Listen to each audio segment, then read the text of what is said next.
and welcome to PAX Australia. We are very excited to have you here on the main channel. My name is Mish. You will find me on all social media channels as Mish Manners. I am here to host this amazing panel about sim racing. We're going to be answering lots of questions about how to get involved in sim racing, what is sim racing, and lots of opportunities. And if you stick around to the end of the panel, there are even some chances for you to win a sim racing setup. So very excited about that. So make sure you stick around to the end of the channel or to the end of the recording. We are here. We'll be around in the chat. So please ask questions, have a bit of banter, and we will all have a fantastic time. So to kick off this panel, I'm going to whip around the virtual room and ask everyone to introduce themselves very briefly, and then we'll get started. So Glenn, would you like to go first and introduce yourself? Thanks, Mish. I'm Glenn. I'm the owner of Sandman Technical. We've been around for nearly 18 years now, supplying hardware across the motorsport industry. Sim racing side of things, we sort of started doing a little bit more of that about 2010 and had the chance to work with Touring Car Masters in 2013 on track. Probably one of the things I didn't expect was to be getting some business advice from Jim Richards. That's probably the strangest thing that's gone on in sim racing for me. Love it. Mia, over to you. So I'm Mia Rose. Probably my biggest achievement so far, or has been being the first woman to win an SRO Esports race, both overall and in their driver class, both last year. I don't really have any strange facts. Everything's been going smooth sailing. Yeah, that's it. Amazing. Jake, over to you. So my name's Jake Burton. I am a sim racer for Brad Jones Racing in the Supercars E-Series. And I've also been racing real-life karts and cars for a number of years, along with my 12 years of sim racing experience. And the Supercars E-Series is so exciting. We're going to get to that later in the panel. And Emily, finally introduce yourself, please. Yeah, I'm Emily. I am a sim racing streamer on Twitch. And I also race professionally as well in a lot of different series in Gran Turismo and iRacing, and I compete for McLaren Formula One team's esports team, McLaren Shadow. And you definitely couldn't tell that you are a sim racing streamer with that kind of setup. Absolutely love it. Yeah, so, very flashy. It's very cool. Now, another round the room panel here, but I want to ask each one of you how you actually got into sim racing, whether it's you're selling the gear or you're actually professionally racing. I want to hear how each of you got into it. So Glenn, we'll start with you again. Yeah, so I got involved probably mid-90s when I was a kid going through different computer shops. And I think it was Pulsar Computers in the city. They actually had one of the wooden simulators. I'm trying to remember the name of it. Hyper Stimulator. And I wanted one of those, got told no. I'd been using stuff like Jeff Crammond Grand Prix, IndyCar Racing, which is now the developers from that are responsible for iRacing. Used Grand Prix Legends. That's probably the absolute epitome of difficulty. And then just spent quite a bit of time doing a lot of dirt rally because it matched in with my off-road racing that I've been doing in real life.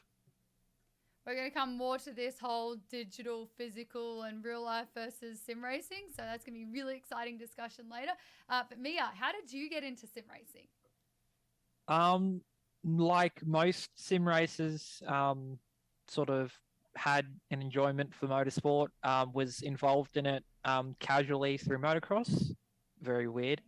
But yeah, I think around about 2016, 2017 was when I started getting into sim racing through a massive league on Forza Motorsport 6, and gradually went through there, through Forza Motorsport 6, onto iRacing for a multiple number of years, and now as of late, I've been focusing on Assetto Corsa Competizione and rFactor 2. Nice. Jake, how did you get into it? So I actually started with real life racing as a go-karter as a 7-year-old. And I got to a certain point where I realized I didn't want to just race on weekends. So started sim racing as a bit of fun, and then my drive to compete has led me to continue to do it for so many years. Nice. Emily, finally over to you. How did you get involved? Yeah, pretty much the same as Jake. I was racing in real life, and in real life racing, you don't get to do very many laps. So you really only get to do practice like every couple of weekends. And, you know, on a race weekend, you might only get one practice session, you're qualifying, and then like 2 races or something. So you really don't get to race very often. You might only get a couple of race meetings a year. So it's, if you love racing, there's a lot of work and not very much racing. So sim racing is an opportunity to do it literally every night of the week, which is really cool. And yeah, similar story. Like I ran out of money and had to find something to do instead of real world racing. So this is something to do. Yeah, I'm really excited to hear more about this whole concept of being able to race whenever you want, essentially. But we'll come to that in a bit. For those of viewers on the stream who may be thinking, oh, this sim racing thing sounds really cool, or I've seen Emily Jones on Twitch, she's really cool, I want to be like her, and I've seen like some of my favorite supercars drivers on there now. I want to get into it. So how does one actually get into sim racing? Anyone can start the conversation here. I think the first part is to go grab a wheel. I know probably most of us probably started on the Logitech hardware. Like my parents bought me a G25 when I was 9 or 10 now, I think. And yeah, you can get cheap hardware still, pretty affordably.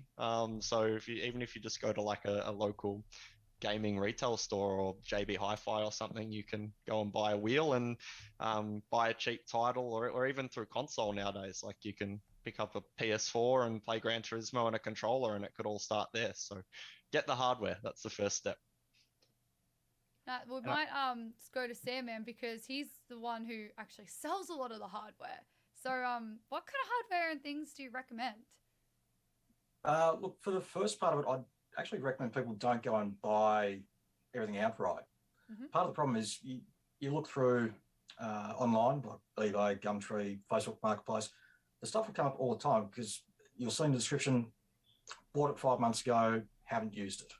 Or bought it 12 months ago, used it a few times, not for me. You can invest a whole heap of money in sim racing from a hardware point of view. Software is actually reasonably cheap. Steam sales constantly, GOG, Epic Games from time to time have some stuff on as well. And then you've got PlayStation Store and Xbox Game Pass. You really can just start out with a handheld controller. When I started doing 25 odd years ago, I'd use the keyboard because a wheel controller then was actually rather expensive. You're looking at about $1,000 minimum. These days, you can get a basic entry-level wheel for about $320, $390 mark. I started with the G27. Mostly I moved away from sim racing for a little bit of time, but came back into it with that. Now, I still run the G27. I've got a T500 from Thrustmaster. I've also got a TSXW, which is their highest end wheel from Thrustmaster. But you can go higher than that. You can go direct drive wheels. I think, Jake, you've got one from a virtual racing school. So does Emily. Yep, we both have that hardware. Yep. I think we've got a bit of a debate starting to fester and fluster on the panel here, which is Jake saying, go out and buy a wheel. That's the first thing you're going to do. And Glenn saying, oh, you can actually do it with a controller. So what are our panel's thoughts for someone who's trying to get into, can you just do it with a controller like Glenn suggested? Or do you think you miss out on some of the experience without the wheel? I think it all depends on, at the end of the day, your own experience. So, for example, if you get into sim racing through real life motorsport, you might want to start out with a wheel and pedal set. If you're someone just starting brand new, fresh, with no experience in the real world whatsoever, you can basically start out with any controller from your console or any controller you've got lying around if you're on PC, or even keyboard, and just go from there.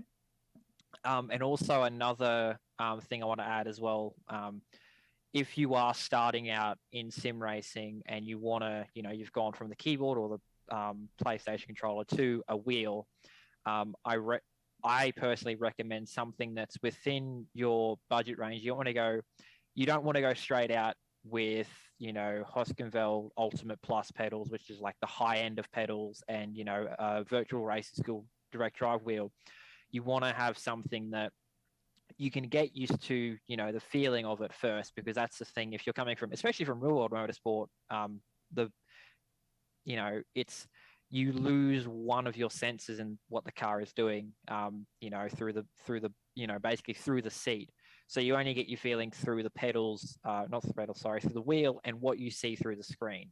So something that is going to overload the already overloaded sensors through the wheel is not really going to be able to basically pick you up, and you might lose all the fun of it, in a matter of months if you went straight for the expensive stuff without knowing what it's going to feel like. Mm-hmm. Anyone else have any more thoughts on that? I was trying to show off by disconnecting my wheel. I was like, I was noticing you do that. Not... I'm like, wonder how many people are going to notice Emily just taking her wheel off. As opposed to disconnecting during your streaming. Yeah, well, it's I can't put it back on. This is very embarrassing. So I'm gonna do that for a sec. I don't think you actually need a wheel when you're starting. I think the main thing with sim racing, I mean, people may disagree with me, but I think the best thing is racing other people and racing wheel to wheel with other people. And you can get that vibe by using a controller. I think Gran Turismo is a great entry level sim, and yeah, just grab Gran Turismo and have a skin and a controller. I mean, wheels are great, but it doesn't really matter. They're expensive and bulky and take up a lot of space if you get really into it. They basically. do, and that was the next thing we're going to talk about. So while Emily's putting her wheel back on, the rest of us might have a talk about this space thing that you just mentioned, Mia. So I hear a lot of people say, I can't have a sim because it takes up too much space. Now, if you are going to go out and buy the wheel and the pedals and the seat and maybe have 5 screens or whatever, you're probably going to need a lot of space. But what are the kind of space requirements? Do you have to have a whole room set aside to do this, or can you do it next to your bed? Really different. As you say that, I have right next to me is my bed, so I literally have it next to my bed. Okay. But in terms of space, if you've got something, as Jake said before, a Logitech wheel, it won't take up that much space. It only takes up, a little bit of your desk and a little bit of what's underneath your desk for your pedals. And that's really it. But if you go, a bit higher, for example, like a wheel stand or a proper rig with a seat like what Emily and Jake has, the space will then be starting more and more. And then if you go triples or more screens than that, it takes more space, both, vertically and horizontally. So it's really much all about, if you've got the room, you've got enough room to go out and expand. But if you don't have the room, you can't really expand. So the only thing you go for then is, getting better equipment or just getting used to the equipment you have. So it's all about the space that you have available, and you can go for it. 100%. A desk is a really good place to start. But what I would say, a good metaphor for the worst example or the most amount of space you would ever need is imagine the amount of space you need for a VR setup. So let's say you're playing Beat Saber or something. You want that at least 2x2 meter sort of space to have your triple screens and stuff like that. I would say that's the sort of worst case scenario, unless you're buying a Motum rig and going motion. You're pretty much, that's pretty much all the space you need. But an awesome place to start, as Mia said, is buy a G29, bolt it to your desk. It can be your work desk, and you can undo it when you're finished for the night and go back to a keyboard for the morning. Yeah, definitely. And the other thing is, if you want a sim rig, you can actually get some reasonably compact ones. The ones that I use, in fact, that's the same one that you just happen to have borrowed, Mish. I do. It's sitting under my desk right now. It's nice and compact. I love it. Yeah, the PlayStation Evolution, it's been around for about 10 years, but it folds down and it's nice and compact. And when I was doing Touring Car Masters, I probably sold 1-2 of them a day. And that's because they were nice and compact. And you had so many people that are now moving to an apartment lifestyle or a townhouse style lifestyle where they don't have the space. There's reason enough to pack up and put away in the cupboard. Not everybody has the space like I do to have a couple of them sitting out there so they can move between them. But not everybody has the number of Sims that I have. So how many do you have? physically with me or in total? Because I don't forget, you've got one. I know, I've got one. Um, How many in total? 6, And how many in your house right now? 2. Okay. And they're next to each other, set up side by side. Yep. One's the Evolution, as I said. The other one is a little bit bigger. It's the Playseat F1. Mhm. That sort of takes up about 2.5 meters in length. Not as much in width, but it's a very big reclined seat. It's actually in the same general layout position that Red Bull and most F1 teams use for the seating position in the cockpits. Yeah, I do like the fact that they can fold up, and like you said, I've got one literally under this desk right here, and then I've got the wheel on the other side of this, and it's just so easy to pull out, and I love it. But Emily, I want to go to you because not only are you a sim racer, but you're also streaming as well. So what are the kind of setup requirements then? Because not only do you need all the sim gear and you've got the seat, but you need all the streaming gear, and you also want to look good, and you do look good. So what are the kind of space and kind of hardware requirements there? Yeah, thanks. I think it's pretty similar to a regular setup, I would say. I mean, the only main difference is that you're going to need another monitor, but I feel like that's the same with just regular streaming as well. Like you're going to have another monitor for chat and for managing your stream. It's probably just the regular stream stuff. So you're just going to have a spare monitor and placing your webcam, having like a light as well, having a microphone is useful. I think that's the main thing. I think some people don't do it on camera. I feel like being on camera is really important for sim racing, showing your reaction, things like that. But yeah, in terms of like gear, you don't need a huge amount. It's probably just similar to regular sim racing. Nice, I like that. Now we've spoken a little bit about the hardware and the kind of space and what you kind of do to get into it, controller versus wheel. But let's talk about the actual software and the platforms that sim racing is run on now. There's been a few of them mentioned. iRacing and Forza have had a bit of a mention, but what kind of platforms are out there for people to race on? Gran Turismo, starting Gran Turismo. I don't know why not everyone starts on it. It's got like really good physics. It's got a really well done matchmaking and online side of things. And consoles are way more accessible, I feel like, than PCs, even though PCs are becoming a lot more common. And then, of course, yeah, if you're going to go PC, you've got heaps.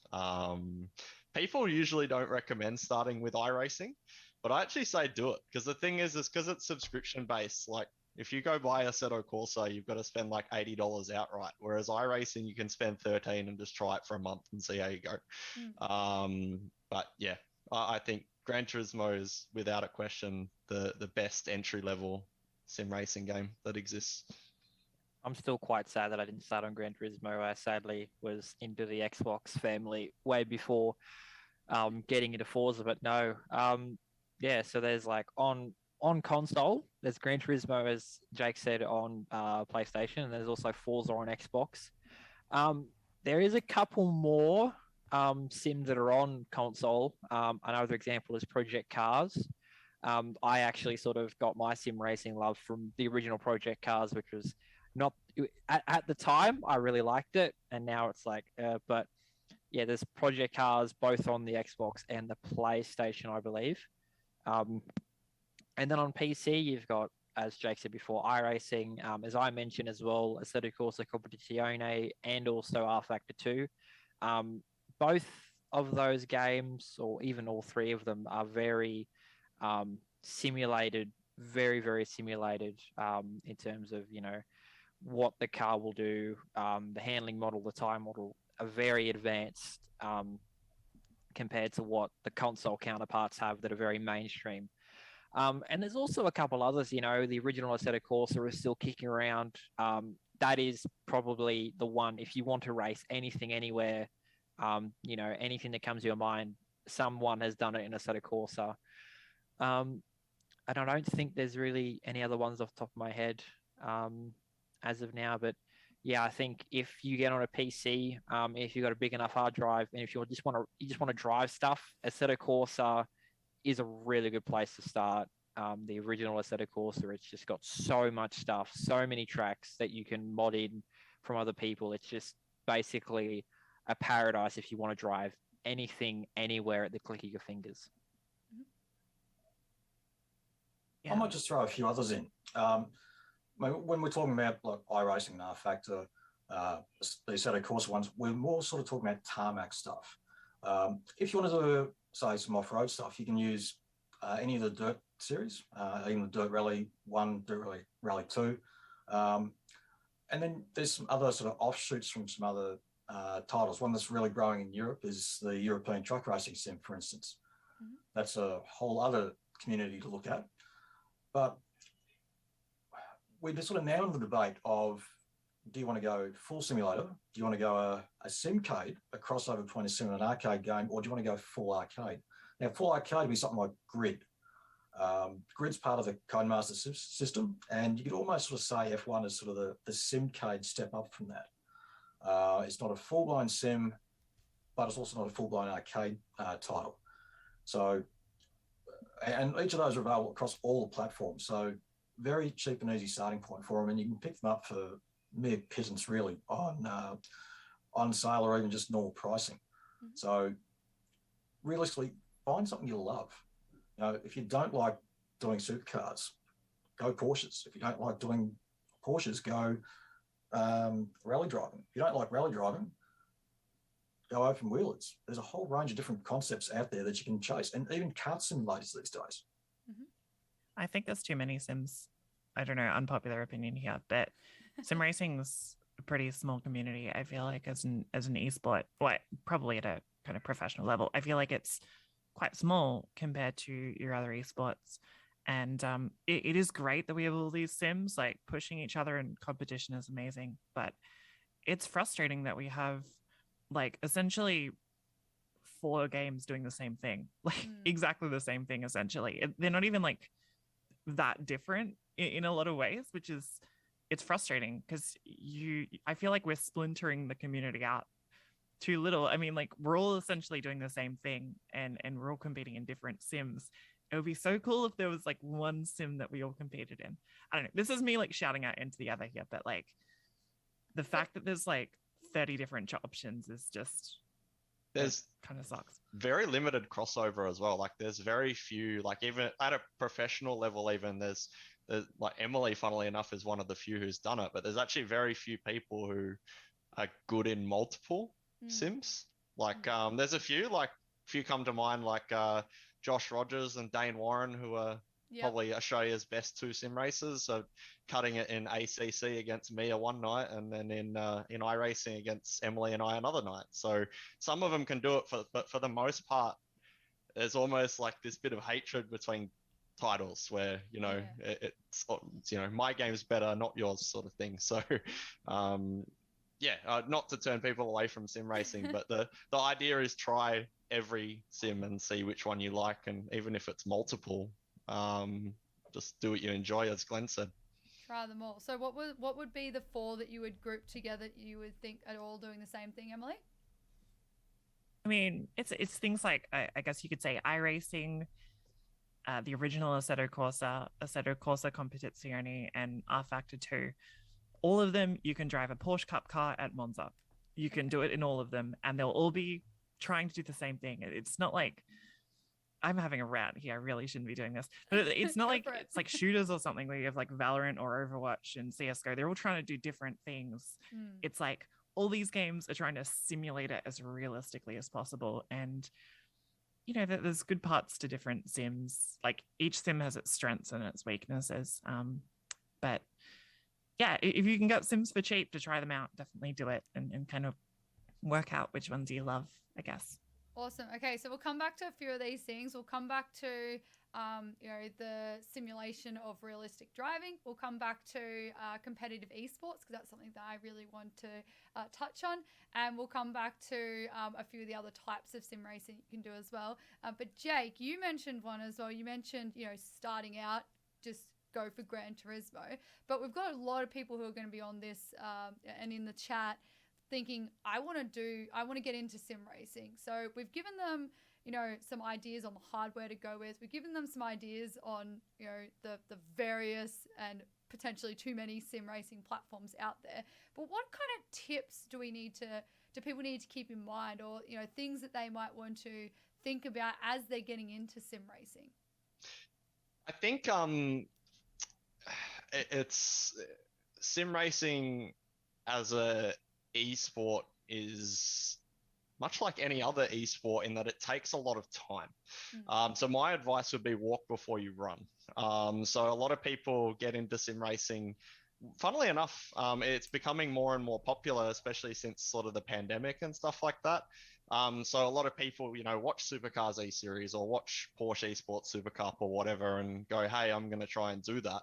And then they go around Bathurst in a supercar and see that they're 7 seconds off the pace and suddenly throw the towel in. I think this stuff takes time.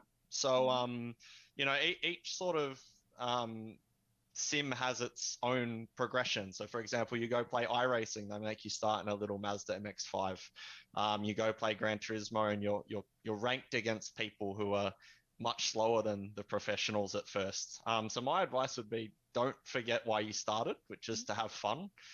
Because as soon as you stop having fun, it's really demotivating. And if you look at simply the lap time and be like, hey, I'm miles off here, you're just going to throw in the towel super quickly. So it takes time. It's important to remember, Emily, myself, Mia, we've been doing this a long time. I've been doing this since 2010. So it takes time to get fast. So be patient with it and don't forget to have fun, I think is really important if you're aiming to sort of shoot for the stars. I was like, 2010, that's not that far away. And I'm like, it's like 11 years ago now. What happened to the time? You brought up the next thing I want to transition into, which is this whole idea of, physical world driving versus digital world driving. Some people, and a few people on this panel have said it too, which is totally fine. And they'll say things like, real racing versus virtual. Now, to a lot of people, racing on the sim is all they can do for various reasons. So that to them is real. So we'll for the rest of the panel, we'll talk about this whole idea of the digital versus the physical. Now, I want to put that out to everyone. What's our initial thoughts and feelings and reactions about that whole concept? I would start off by saying that the difference between digital and real life is what basically what's what in your body is focused on doing the job the most. So with sim racing, you don't get a lot of that workout through your arms or through your legs like you do in real life racing.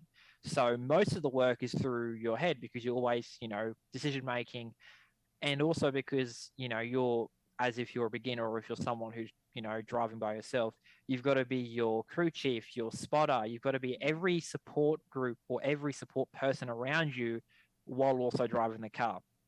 So it's basically you are the person who is driving the car, being the spotter, crew chiefing, strategizing, all that. But in real life racing, most of your focus in the body is with your arms and in your legs, and you also you are concentrating a tiny bit, because you're concentrating on what you're feeling in the car through the seat, through your arms and the wheel. So it's more about basically real life racing is more physical than virtual, because virtual basically strains the brain more. Real life racing strains the entire body more than virtual racing. I think another really unique thing about sim racing that I think often gets overlooked about it is the only game, esport, whatever, in the world where you emulate the same movements with your body as what the real thing does. So for example, if you play Counter-Strike, you're not running around with an AK. Whereas not unless you do it in VR. Yeah, well, that's right. But how many other games can you say that you're literally doing the same, sat in a seat, wheel in front of you, modulating your braking and stuff? So there is that element of crossover, but Mia's spot on in terms of the sensory input is different. So I've been fortunate enough to race a lot of real life race cars, and I've raced at Bathurst and stuff like that. And when I'm there in the sim, I'm using my eyes only. pretty much. Whereas in the real thing, it's a combination of your eyes, what you hear, and what you feel through the seat. So that would be probably the biggest difference. But the racing elements and whatnot are all the same. You know, you've got the same strategy elements to it. You've got the racecraft, the chess game as such, that you play with other drivers and whatnot, which I know, you know, we talk about a lot as being really, really important. I've had the same discussion with people. Now, as a sim racer, if you can turn around and say to, say, some of the guys in the supercars paddock that you're able to take a supercar around in a 205 at Bathurst, for instance, pretty consistently in race trim, they're going to be interested in actually engage with you in a discussion. If you turn around to a Defence Force recruiter and say, hey, I have a plus 14 kill streak in Call of Duty, they're just going to look at you and say, and? It doesn't actually relate to anything. And I have 28. Sim racing really does have it. And the other thing is from the visuals point of view, if you're creating an esport, we've seen with Supercars E-Series, we've seen it with PESC and a few others, the product that we put out from it actually visually relates directly to the same product that we have in the physical world. All the same camera angles, all the same looks, and for the most part, the same tracks. So that has another element to it that is great from a training point of view, and also great from just I suppose, a visual point of view of being able to say, this is actually directly aligned. Not always a good thing, though. True. I don't know. I think it would be nice for us to distance ourselves a little bit from real life racing sometimes. We fall under that stigma a little bit of it's not real and whatnot. And I think a lot of it is because we're trying to look like real life, but we're not. I think sometimes we've got to let the product speak for itself. Look, if you were to jump a supercar at Bathurst like everybody does in iRacing, the team owners would very quickly tear up your contract. I think this is an interesting debate that I want to continue. And I'll let you speak, Emily, first if you like. Now, obviously, I'm a fan, so this does not come from a place of offense. And obviously, I know the answer to this. But a lot of people out there are going to ask the question, if it's so close to real life, why do we need it? So, Emily, you can start the conversation if you like, because I know this is one of your wheelhouses too. Yeah, it's a good question. I think I guess before what was being said, I think Jake's got a very good point in that I feel like we do need to differentiate it. Like racing Supercars E-Series, we were a support category to the real life drivers, having a fun race sometimes at ovals. It felt like, not all the time, they were doing some serious racing as well, but it feels kind of unbalanced sometimes. And they're doing a great job. Like, nothing against supercars, they're awesome, but it does, it feels like some people in the real industry don't take it seriously, which is just part of it.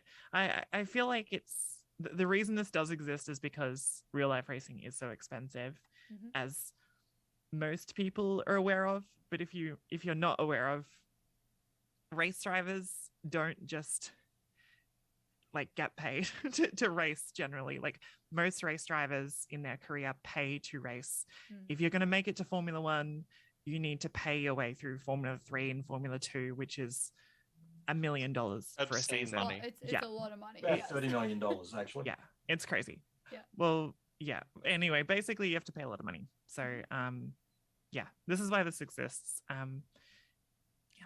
I like that. So if this exists, and Jake's kind of touched on it before, this exists mostly, as you've pointed out, right, is really expensive to race in the physical world. Not only do you have to pay your way through, but even once you get there, it's expensive. All the people involved, the teams. If you crash a car, it's a lot of money. Whereas if you crash your car in the digital world, you press a button and you're reset with a brand new car, which is fantastic. Now, Jake touched on this point that, okay, if we are so close, maybe there is room for differentiation here. So what are some of the ideas that maybe some of you have had or had conversations with in ways that we could differentiate sim racing to the physical world that might make it more enticing to people to watch even or to drive from either point of view? I would start off a great example. Emily has raced in this series before. I think it's called the ECCO RX Championship. The name might be wrong. It's on rFactor 2. Basically, it's the car that is in the series. It's a spec series, quote unquote spec, because of the car. It's the same. It's an electric car. The entire car is basically virtual, so does not exist in real life. Mhm. They race on real life tracks.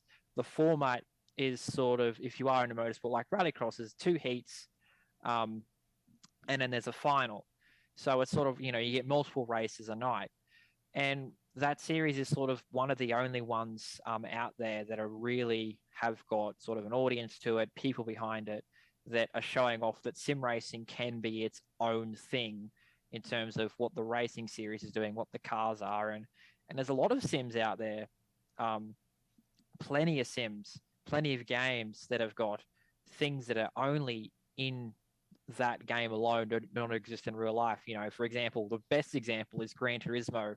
Their older games had half of their track roster was all tracks that would only ever exist in the game unless someone was, good enough to go entice people to build this track. But Gran Turismo had a lot of these tracks that were only in the game, and they had a lot of cars that were, they were based off cars in real life, but they were basically only in the game, and you could drive them, and it was great. It still sort of exists now, especially with iRacing, with the Zalara IR01. And there's, and there's some sims that are now starting to get into, we could create a car that's not, that has, some bases in real life, it's got a real life sort of engine, grip levels, all that stuff. But the rest of it is something that comes out of your imagination straight onto the screen. That's it. So I think it's more about, especially in the sim racing industry as a whole, there's got to be a bit more, imagination, creativity, in terms of what goes into the game for content. So it's, we could do that ourselves with modding, especially with Assetto Corsa. But other than that, it's really up to the developers themselves to go, we want to create this, and then they do it and they release it. And so it's a really hard balance to strike, though, because on the same page as that, I think what brings so many of us to sim racing is the fact that it is like the real thing. Because ultimately, I didn't grow up wanting to be a sim racer. I grew up wanting to be a Formula One driver. And there's a reason why Formula One games are so popular, in the same way that NBA games are so popular, in that you want to live that life and be that star. So I think, you can't disconnect sim racing from the real thing, because I think that's the appeal for it, for the most part, for most of us to begin with. But I think when it comes to like esport level competitions and that sort of thing, I think you need to find a way to, set esports sim racing professionals apart from professional racing drivers, because the skill is different, even though it's the same sort of thing. And we know that because when you watch many real life drivers in the sim, obviously there are exceptions, but most of them aren't actually very good at it, like relative to professional level sim racers. So that tells you that there's obviously some difference in what makes a good sim racer versus a good real driver. We'll come back to that, but a couple of you have mentioned a few times too about the audience and watching, and this panel too is about sim racing for everyone. So what about from the other side as well? So if you're not the driver, what about people watching? Like, what kind of experiences or things could we have for people to entice people to come and watch sim racing? Or do people come and watch sim racing simply because it is like the real world and you can't tell the difference? Or like It's a crossover. World, There's definitely a crossover. Some things we can do, same as what Formula E do. They got a driver boost feature. You vote online prior and the driver gets an extra bit of boost. In some ways, it's a gimmick. It's the same as reverse grid races that we see in the physical world, see it in sim racing as well. It's really going to come down to the viewers or the supporters of it actually saying to the series organisers, this is what we'd love to see. And probably taking some of the feedback from the drivers too. Well, what do you all as drivers want to see more from fans? I feel like, it's sort of similar to all the other esports. I feel like as it grows, as player base grows, so more people playing these games, and enjoying playing it, the more people will be interested in the professional side of things as well. You know, it's the same as League and CS and things like that. And once it's at a pro level, you can kind of get to know the names and the drivers and the personalities. I think it is quite difficult because I was saying earlier that we have too many sims. We have so many sims and so many sims pretending to be like the world championship that it's like there is 6 different series of essentially pretty much the same thing, and you can't watch that many series. Like, it'd be cool if there was a structured way. I would love to see the FIA or something step in and really kind of create a structured kind of process in a world championship and things like that, make it easier to follow pro drivers and really kind of, I feel like if we narrow it a little bit, I feel like we'll be able to let the personalities shine instead of there just being so many drivers that you really can't get into it very easily. Yeah. I think as well, like as Emily said, you know, the more you narrow it down, the more people, or the, you know, you sort of start to get people starting to focus on certain drivers, and you can then focus on their personalities. If, like, in the situation we are now with 5-6 sims trying to say that they've got the world championship and whatever, some of them don't focus on the people, on the personalities. So they only just go, oh, look, there's this driver driving for this team, and that's probably it. You know, they might put a little bit of work into it with, you know, saying what they've done, but that's it. They don't actually go and interview them, or, you know, put out their, you know, what their social media is so people can go follow. It's sort of, a lot of the sim racing, especially a lot of broadcast companies that are out there that broadcast a lot of sims, a lot of them only focus on the racing. And it's like, you know, it is good, you know, having a lot of racing there to watch and for them to commentate on for the broadcast. But sometimes it gets to a point where for a big series, like in iRacing, you know, the Scops series is something that comes to mind.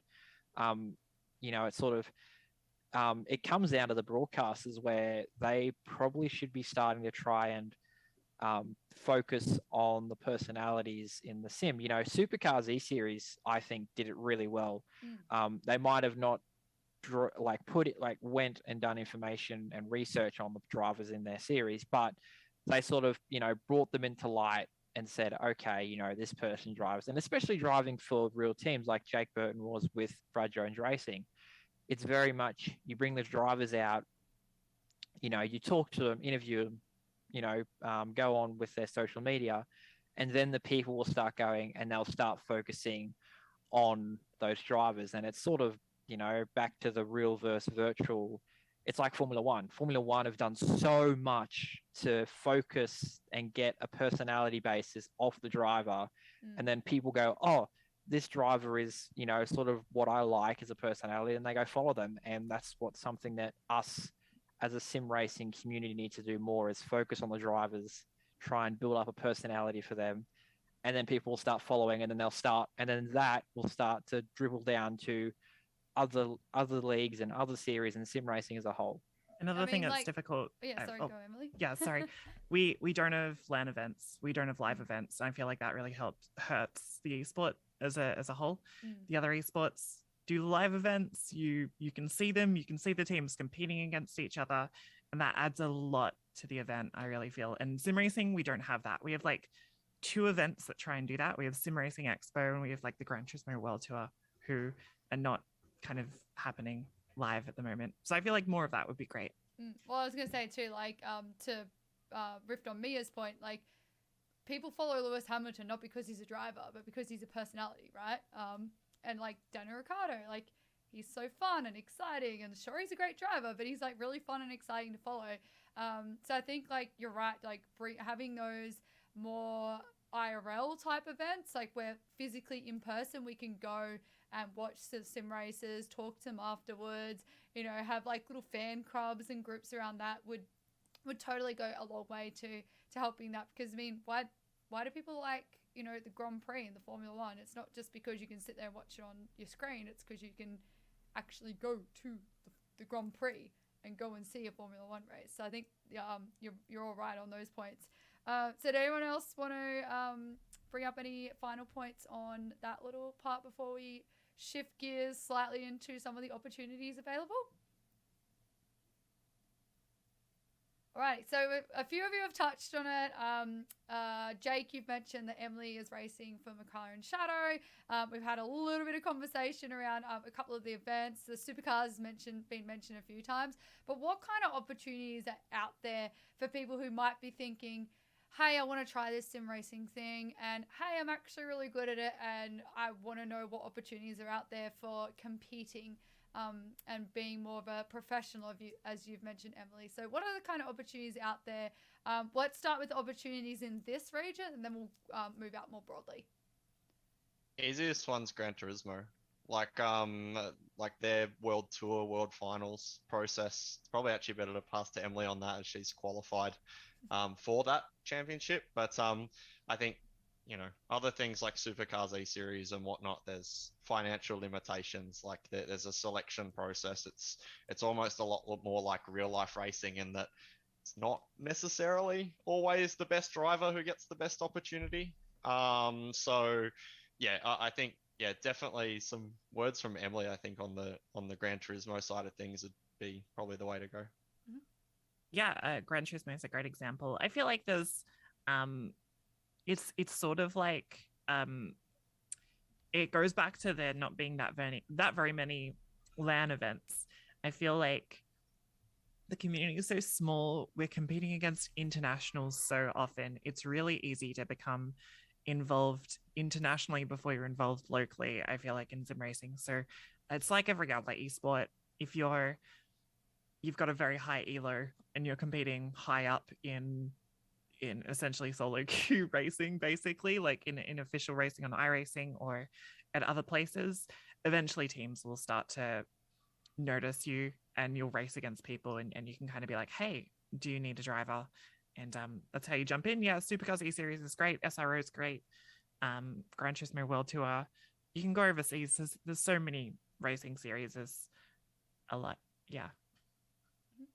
And I think as well, to touch on the point about, you know, competing with international people, like on iRacing, it's, you know, nearly every day. If you go on and do, you know, like 3 races at a night, you're either mostly competing against, you know, people from the Asia Pacific region, or from people that are in Europe who are waking up at 5, 6 a.m. and just wanting to do a race. So, and then, you know, you've got really the only league, especially in Assetto Corsa Competizione, that's big and has actually got, you know, a lot of, it's, you know, like SRO is sort of the best example because it has, you know, basically a championship in all 3 regions, as you could say, you know, Europe, America, and Asia Pacific. So basically, you know, you can race against, you know, people that are in your region, you know, and then with SRO, it then goes on to a finals process where I think it's the top 10 in the championship points go onto this final from each region, go onto a final, and they race each other. So it's basically, you know, you an entire 5-6 months process of racing people in your region, and then if you're good enough, it's a step up to racing people against, you know, who are in Europe and well, not North America, but America as a whole. And, you know, especially with Gran Turismo rFactor 2, there are many leagues out there that are, you know, Australia based or Asia based. You know, even some leagues that are based in Asia only, you could probably get into because you're close to them and the ping's not relatively that bad compared to if you go compete in the European League, which is 4 a.m. wake up calls, or in a North America League, you know, it's 6, 7, 8 a.m. depending on what league you're in, but it's still, the ping is, you know, not optimal compared to competing in Australia or Asia Pacific. So very similar to a lot of other esports. Essentially, we are removed from the rest of the world, and you kind of have to play or compete against people in the region. So you kind of talked about it a little bit, but are there enough opportunities here in Australia for people to compete, or do you really have to go overseas to get that kind of experience?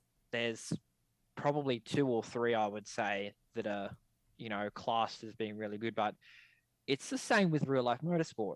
If you want to be going into the big time, as they would say, you want to go to Europe or America, depending on what you want to race in. So Australia and sort of Asia as a whole, it's sort of, like you said, we're cut off from the rest of the world. We don't have any big opportunities compared to what Europe or America has. So that's something that, we could work on, or we could accept that fact and just move on with it.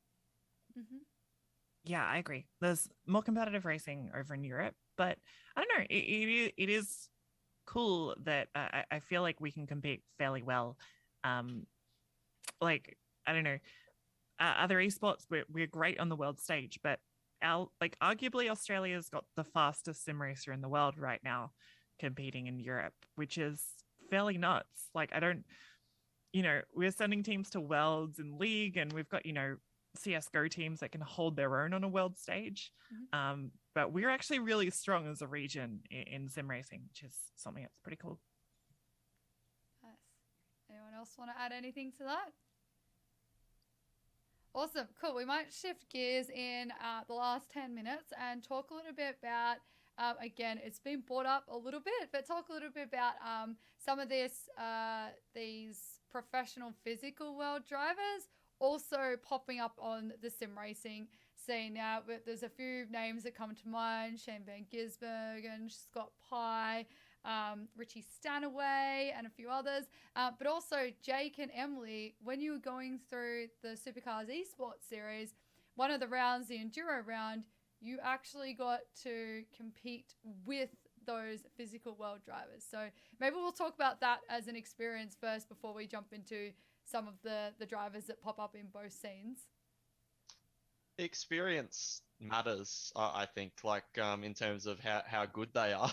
Like, they pop up and have a go, but the guys who do a lot of racing in the sim from the real world, so examples being Shane Van Gisbergen, Richie Stanaway, Brody Kostecki, to put it in perspective, like, you can watch videos online of us racing Richie Stanaway and Shane Van Gisbergen before they were in supercars, like back in like 2010, 2011. So they've been doing it a long time, and I think that's what sets them apart. Like, for example, Brody Kostecki, I grew up racing him in real life, and he actually got me into iRacing when we were both like 12 years old.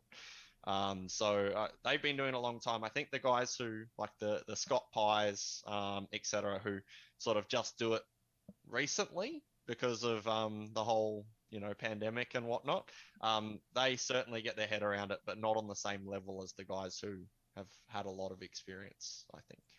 Funny bit about Scott Pye. When I was doing stuff with Touring Car Masters, my marketing manager at the time was trying to find a supercars driver that was interested. Scott Pye put his hand up and she said no. So thanks, Vanessa. Thanks a lot. But no, I think there's a few more of them that start to take it seriously because they see what the opportunity is. And especially with COVID, it's been their outlet. Not all of them have had the chance to spin the wheels in anger so much. Yeah. On the topic of the E-Series race at Bathurst, though, I think it's probably fair to say that Emily and I, both of our co-drivers, are insanely competitive dudes. Justin Ruggia, who Emily raced with, I actually knew him as a sim racer long before I knew him as a real life racer. Admittedly, he's had a lot of success in the last 5 years in real life racing for sure. But prior to that, he was a big time sim racer. My co-driver, we ended up finishing second in that race. Nick Percat, he probably, in my opinion, one of the top 5 guys in the real life supercar series, but just hasn't quite got the car underneath him. And the competitiveness that he took into it was phenomenal. It's like, you can tell why these guys are so competitive in real life. Like, he sunk hours and hours into it, and he's living in Queensland where he's not locked in his house. So it was pretty cool to see. I think, yeah, the competitive drive's the same, sim or not.